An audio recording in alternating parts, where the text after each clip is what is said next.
ये कहानी है एक बहुत ही खुशहाल परिवार की जिसमें मेघना और महेश बहुत ही हंसी खुशी रहते थे। उनके एक बेटा था मनीष, जो अभी सिर्फ 2 साल का था। महेश की एक किराने की दुकान थी जो बहुत ही अच्छी चलती थी। घर में सब कुछ था। वे बहुत ज्यादा रईस तो नहीं थे, लेकिन किसी चीज की कोई कमी नहीं थी। और मेघना अब दूसरी बार उम्मीद से थी। अरे तुम इतनी भारी चीज मत उठाओ। मैंने कहा ना कि मुझे बुला।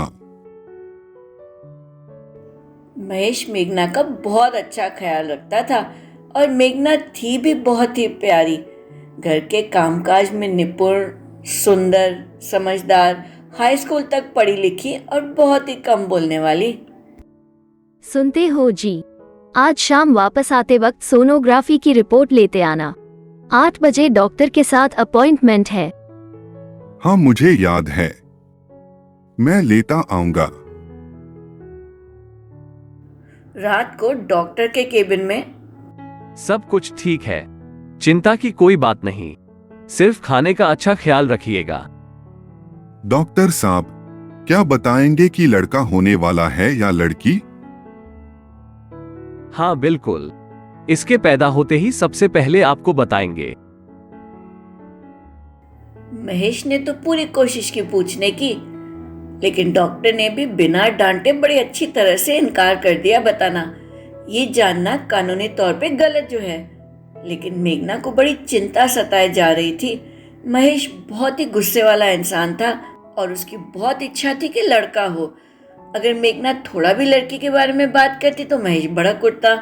मुझे बेटी का बोझ नहीं चाहिए।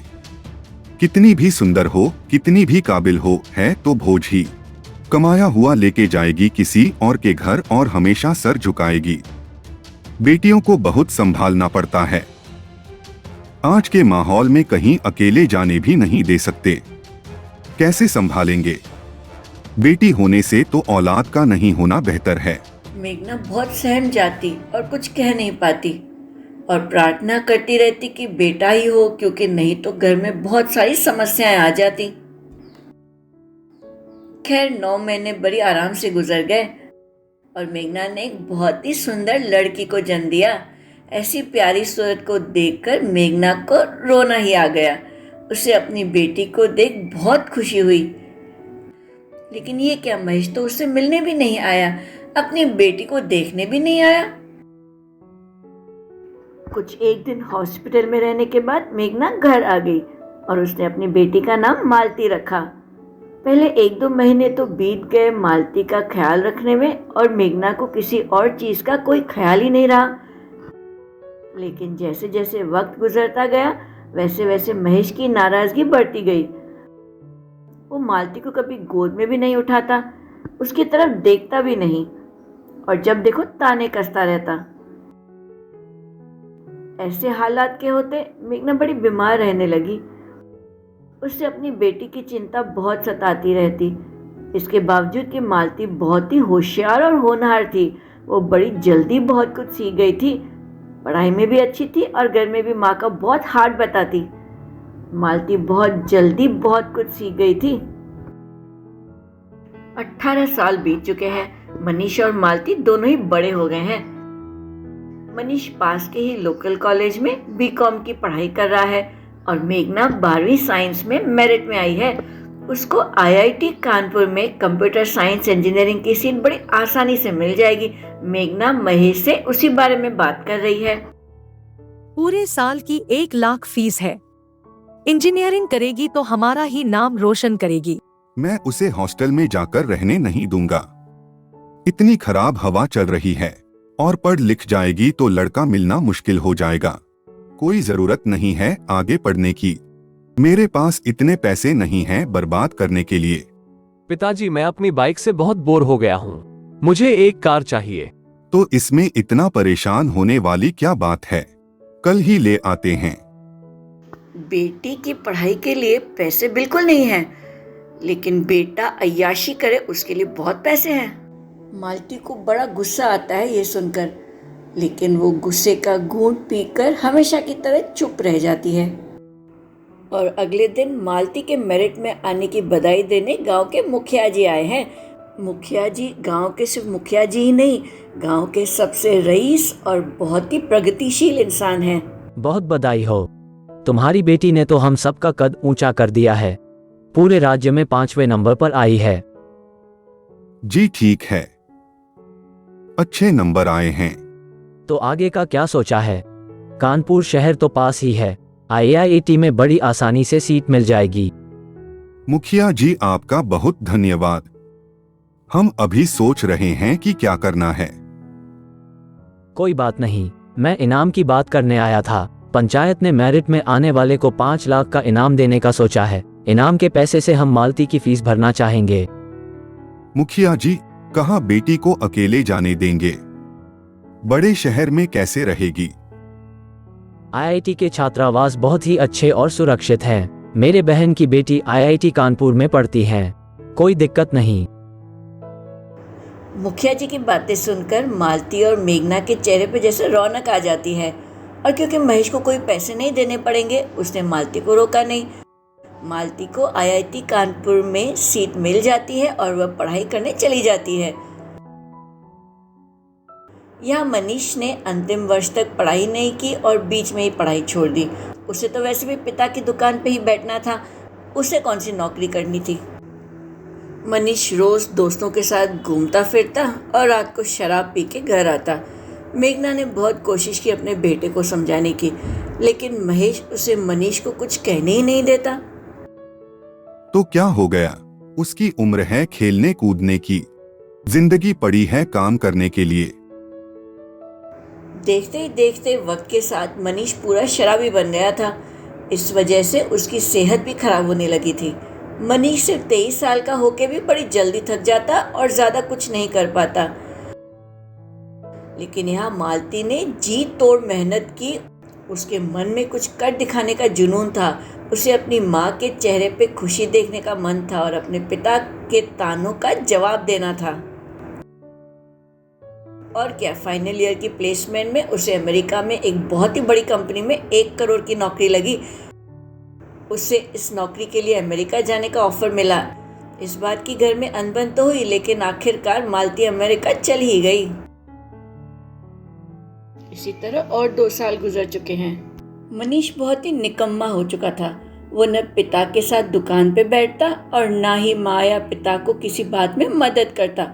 शराब पीने के लिए उसने अपने घर और दुकान को गिरवी रख दिया था। मनीष बिल्कुल ही हाथों से निकल चुका था और महेश उसे कुछ भी समझा ही नहीं पाता।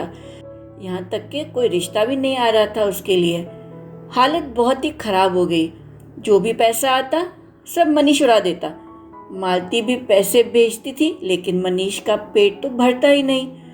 ऐसी हालत हो गई कि मेघना को जब बुखार आया तो डॉक्टर के पास जाने के लिए भी पैसे नहीं थे। ऐसी हालत देख के महेश बहुत चिंता में रहने लगता है। महेश बहुत सोचता, चिंता करता और अपने आप को बहुत ही मजबूर महसूस करता। आखिर एक दिन ऐसे हालात हो गए कि उसे हार्ट अटैक आ गया। मेघना पड़ोसियों की मदद से महेश को हॉस्पिटल ले आती है। आप इन्हें बिल्कुल वक्त पे ले आए हैं। अगर थोड़ी सी और देर हो जाती तो हम कुछ नहीं कर सकते थे।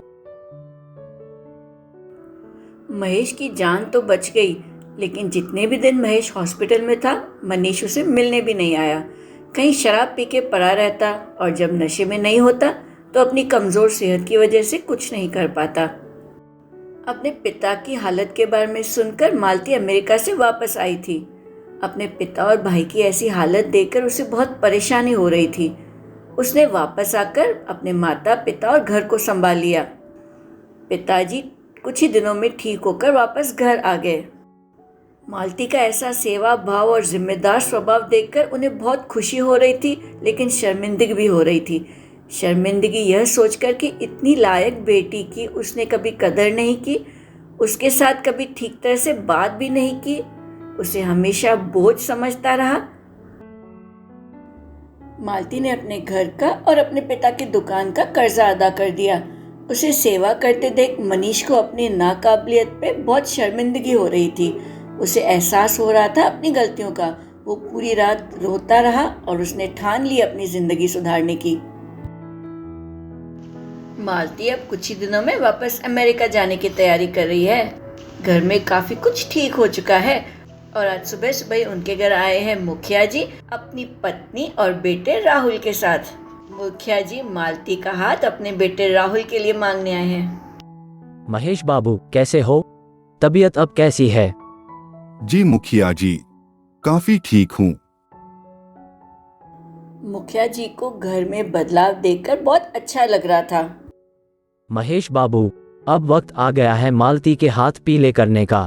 मेरा बेटा राहुल भी अमेरिका में उसी कंपनी में काम करता है जिसमें मालती करती है। दोनों एक दूसरे को बड़ी अच्छी तरह से जानते हैं। क्या बोलते हो, दोनों को रिश्ते में बांध दें? मुखिया जी की बात सुनकर महेश और मेघना बहुत ही खुश हो जाते हैं। मुखिया जी का परिवार बहुत ही अच्छा, पढ़ा लिखा और बहुत ही रईस था और राहुल को भी बड़ी अच्छी तरह से जानते थे। मुखिया जी, हमारी बहुत दहेज देने की हैसियत तो नहीं है। महेश बाबू, आपकी बेटी मेरी पूरी मिल्कियत से कई ज्यादा कीमती है। हमें कोई दहेज नहीं चाहिए। आज कहाँ बेटी और बेटे के बीच का फर्क है। आपकी बेटी सिर्फ नहीं मांग रहे हैं, आपको एक और बेटा दे रहे हैं। राहुल और मालती एक दूसरे को बहुत पसंद करते थे और उन्होंने आपस में बात भी कर ली थी। मालती अपने माता पिता के आशीर्वाद के बिना यह कदम नहीं लेना चाहती थी। और क्या मालती और राहुल की शादी हो जाती है। और हाँ, मालती शादी के बाद भी अपने माता पिता और भाई का पूरा ख्याल रखती थी क्योंकि बेटियां ही हैं जो दोनों घर संभालती हैं।